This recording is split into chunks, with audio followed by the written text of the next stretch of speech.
23/2/2024 సుందరయ్య విజ్ఞాన కేంద్రం వద్ద కేంద్రం మరియు హర్యానా రాష్ట్రం దిష్టిబొమ్మలను దహనం చేయటమైనది SKM ఆధ్వర్యంలో.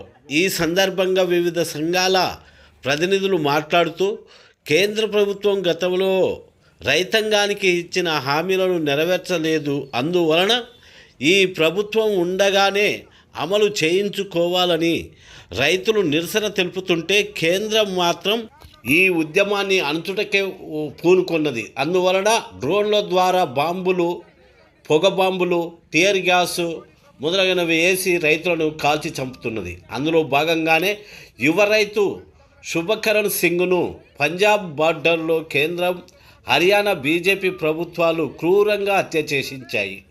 ఈ ఘోరమైన చర్యలను ఖండిస్తూ ప్రజల కష్టాన్ని, ఆస్తులను దోచి కొంతమందికే అప్పనంగా అప్పజెప్పుతున్న ఈ బీజేపీ ప్రభుత్వాన్ని రేపు జరగబోయే పార్లమెంటు ఎన్నికల్లో బీజేపీని ఓడించండి అంటూ నిరసన తెలియజేశారు. ఈ నెల 26న జరిగే ట్రాక్టర్లు, వాహనాల ర్యాలీలలో ప్రజలు అందరూ పాల్గొని విజయవంతం చేయాలని చెప్పారు.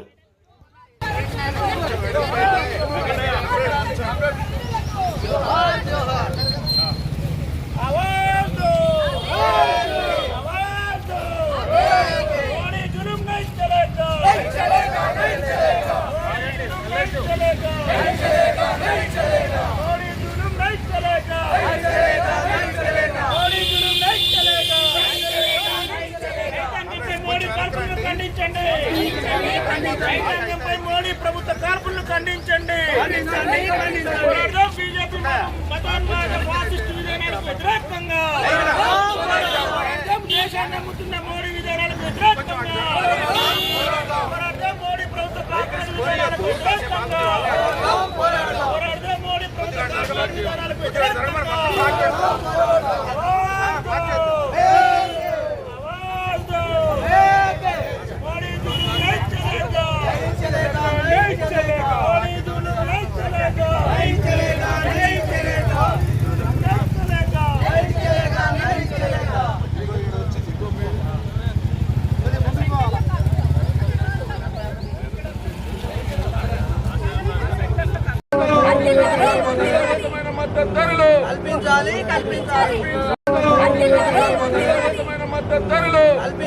కల్పించాలి రైతాంగ పోరాటాలు, భారత రైతాంగ పోరాటాలు.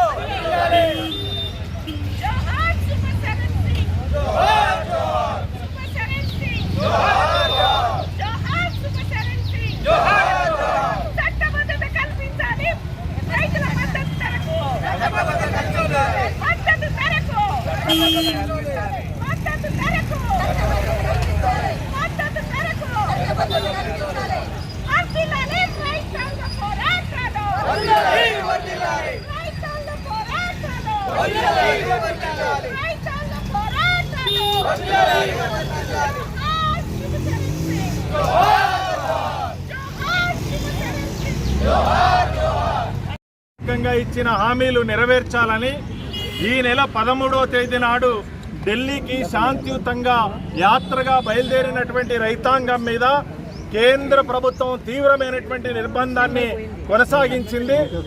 డ్రోన్ల ద్వారా ఈరోజు టియర్ గ్యాస్ ప్రయోగించింది, లాఠీ చార్జ్ చేసింది. ఈరోజు 16వ తేదీ నాడు ర్యాలీ నిర్వహిస్తున్నటువంటి రైతుల మీద రబ్బర్ బుల్లెట్లు ప్రయోగించడం వల్ల శుభకరణ్ సింగ్ అనేటువంటి 24 ఏళ్ల యువ రైతు మరణించడం జరిగింది. ఈ హత్యకు కేంద్ర నరేంద్ర మోడీ ప్రభుత్వం, అదే రకంగా బీజేపీ నాయకత్వంలో ఉన్నటువంటి హర్యానా రాష్ట్ర ప్రభుత్వం బాధ్యత వహించాలని చెప్పి ఈ సందర్భంగా తెలియజేస్తున్నాం. వాళ్ళ మీద హత్యా నేరం మోపి విచారణ చేయాలని చెప్పి ఈ సందర్భంగా డిమాండ్ చేస్తున్నాం.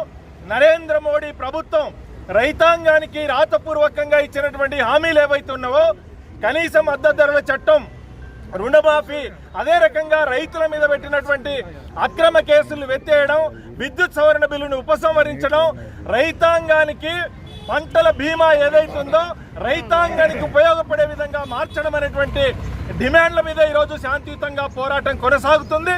సంయుక్త కిసాన్ మోర్చాతో పాటు ఈరోజు దేశవ్యాప్తంగా కార్మిక సంఘాల ఐక్య కార్యాచరణ కమిటీ కూడా పిలుపునిచ్చింది. దేశవ్యాప్తంగా రాష్ట్ర కేంద్రాలు, జిల్లా కేంద్రాలు, మండల కేంద్రాలు, గ్రామాల స్థాయి వరకు బ్లాక్ డే నిర్వహిస్తూ ఉన్నాం. కేంద్ర ప్రభుత్వం అదే రకంగా హర్యానా రాష్ట్ర ప్రభుత్వం యొక్క దిష్టిబొమ్మల దగ్ధం కార్యక్రమాన్ని కొనసాగిస్తున్నాం. ఇక్కడ హైదరాబాద్లో శాంతియుతంగా మా పోరాటాన్ని దిష్టిబొమ్మల దగ్ధం రూపంలో కొనసాగిస్తున్నాం. తెలంగాణ రాష్ట్ర వ్యాప్తంగా కూడా ఈ పోరాటం కొనసాగుతుంది. నరేంద్ర మోడీ ప్రభుత్వం ఇప్పటికైనా దిగి రావాలి. లేకపోతే కనుక మా ఆందోళన పోరాటాన్ని మరింత ఉధృతంగా నిర్వహిస్తాం. ఇప్పటికే సంయుక్త కిసాన్ మోర్చా కార్మిక సంఘాల ఐక్య కార్యాచరణ కమిటీ ఈ నెల 26వ తేదీ నాడు జాతీయ రహదారులన్నింటి మీద ట్రాక్టర్లతో పెరేడ్ నిర్వహించాలని చెప్పి నిర్ణయం తీసుకున్నాయి. ఆ కార్యక్రమంలో కూడా తెలంగాణ రాష్ట్రంలోని రైతులు, వ్యవసాయ కూలీలు, కార్మిక సంఘాలు, ప్రజా సంఘాలు, ఇక్కడ ఉన్నటువంటి రాజకీయ పార్టీలకు కూడా మేము విజ్ఞప్తి చేస్తా ఉన్నాం. నరేంద్ర మోడీ ప్రభుత్వం రైతాంగానికి వ్యతిరేకంగా, కార్పొరేట్లకు అనుకూలంగా ఈరోజు వ్యవహరిస్తూ ఉంది. మీరు రైతాంగం పక్షాన నిలబడదలుచుకుంటే ఈరోజు రైతులు, కార్మికులు ఐక్యంగా ఇచ్చినటువంటి పిలుపులో మీరందరూ కూడా ప్రత్యక్షంగా భాగస్వాములై నరేంద్ర మోడీ ప్రభుత్వానికి వ్యతిరేకంగా నిలబడమని మేము విజ్ఞప్తి చేస్తా ఉన్నాం. నరేంద్ర మోడీ తన వైఖరిని కనుక మార్చుకోకపోతే రేపు రాబోయేటువంటి జనరల్ ఎన్నికల్లో ఆ కేంద్ర ప్రభుత్వాన్ని ఓడించేదానికోసం, బీజేపీకి వ్యతిరేకంగా ఓట్లేసేదానికోసం సన్నద్ధం కావాలని చెప్పి ఈ సందర్భంగా పిలుపునిస్తా ఉన్నాం. తెలంగాణ రాష్ట్రంలో కూడా నిరసన కార్యక్రమం కొనసాగుతున్నది. మొన్న 16వ తేదీన శుభకరణ్ సింగ్ అనే యువ రైతు గిట్టుబాటు ధరలను చట్టం చేయాలనే ఆందోళనలో భాగంగా చేస్తున్న క్రమంలో అక్కడ ఉన్నటువంటి కేంద్ర పోలీసులు కాల్చి చంపడం జరిగింది. కాబట్టి దీనికి వ్యతిరేకంగా మేము నిరసనతో పాటు దేశవ్యాప్తంగా రైతాంగం ఆందోళనకు చేస్తున్నాం. గిట్టుబాటు ధరలతో పాటు రైతులపై పెట్టిన కేసులను, అక్రమ కేసులను ఎత్తివేయాలనే డిమాండ్తో ఆందోళన కొనసాగుతున్నది. రైతాంగ సమస్యలను పరిష్కరించే వరకు మేము పోరాడతామని హెచ్చరిస్తున్నాం. సంవత్సర కాలం పాటు చారిత్రాత్మక రైతాంగ ఉద్యమం కార్పొరేట్ సంస్థలకు వ్యతిరేకంగా విజయం సాధించింది. ఆ సందర్భంలోనే మోడీ ప్రభుత్వం రైతాంగానికి మద్దతు ధర ఇవ్వడానికి చట్టబద్ధత కల్పిస్తానని చెప్పి రాతపూర్వకంగా హామీ ఇచ్చి ఇవాళ హర్యానా, పంజాబ్ బార్డర్లో చట్టబద్ధత గురించి అడిగిన రైతులపైన కాల్పులు జరపడం అనేటువంటిది చాలా ఘోరమైనటువంటి విషయం. దేశానికి అన్నం పెట్టే రైతుని చంపిన తర్వాత ఇంకా దేశాన్ని ఏం పరిపాలించే హక్కు మీకు ఎక్కడిది అనేటువంటిది మేము ప్రశ్నిస్తూ ఉన్నాం. ఇవాళ రైతాంగం మద్దతు ధర లేక ఆత్మహత్యలు చేసుకుంటున్నటువంటి పరిస్థితి దేశవ్యాప్తంగా కొనసాగుతూ ఉంది. వెంటనే ఇవాళ మద్దతు ధర చట్టాన్ని చేయాలని, కాల్పులకు ఆర్డర్ ఇచ్చినటువంటి వాళ్ళని అరెస్ట్ చేసి శిక్షించాలి అనేటువంటిది మేము డిమాండ్ చేస్తూ ఉన్నాం. దేశవ్యాప్తంగా దిష్టిబొమ్మల కార్యక్రమాన్ని కొనసాగిస్తున్నాం. ఎందుకంటే నరేంద్ర మోడీ తీసుకొచ్చినటువంటి 3 నెలల చట్టాలకు వ్యతిరేకంగా 13 నెలలు ఢిల్లీలో చుట్టుముట్టి ఢిల్లీలో ధర్నా కార్యక్రమాలు చేసి కేంద్ర ప్రభుత్వాన్ని లొంగదీసి వచ్చేటువంటి పరిస్థితులలో తాను అందరికీ హామీ ఇచ్చి రాతపూర్వకంగా అన్ని అమలు చేస్తానని చెప్పి అమలు చేయకుండా 2 సంవత్సరాలుగా అమలు చేయకుండా చూస్తున్నటువంటి పరిస్థితులలో ఎస్కేఎం మళ్ళీ రోడ్డు మీదకి వచ్చి, రైతాంగం రోడ్డు మీదకి వచ్చి మాకు మద్దతు ధర కావాలని చెప్పి, కేసులన్నీ ఎత్తివేయాలని చెప్పి ఎన్నో ఉద్యమాలు చేస్తున్నటువంటి పరిస్థితులు మనం చూస్తున్నాం. ఈరోజు రైతాంగం రోడ్డు మీదకి వస్తే మేకులు కొట్టి రోడ్డు మీదకి రాకుండా కాల్పులు కాల్చి ఒక యువ రైతును కూడా సాగు కానటువంటి ప్రభుత్వాన్ని ఇప్పుడు ఈ రోజుకు వాళ్ళకు ప్రభుత్వాన్ని ఏలేటువంటి అర్హత లేదు. వ్యవసాయ రంగంలో ఉన్నటువంటి రైతులు, వ్యవసాయ కార్మికులు ప్రధాన శ్రమ ద్వారా ఈరోజు భారతదేశ ప్రజానికానికి అన్నం పెడుతున్నారు. అన్నం పెట్టేటటువంటి రైతు పైన ఈరోజు నరేంద్ర మోడీ ప్రభుత్వం కర్కశంగా ఈనాడు హత్య చేయడం జరిగింది ఒక యువ రైతుని. కాబట్టి ఈ ప్రభుత్వంని వెంటనే 2024 సార్వత్రిక ఎన్నికల్లో ఖచ్చితంగా గద్దె దింపాల్సినటువంటి అవసరము, ఆవశ్యకత భారత ప్రజానికం పైన ఉంది. కాబట్టి అన్నం పెట్టే రైతాంగం పైన ఇంత దాడి జరగడం అనేది దేశ చరిత్రలో చూడలేదు. కాబట్టి దేశవ్యాప్తంగా పెద్ద ఎత్తున నిరసనలు ఆందోళనలు జరుగుతున్నాయి.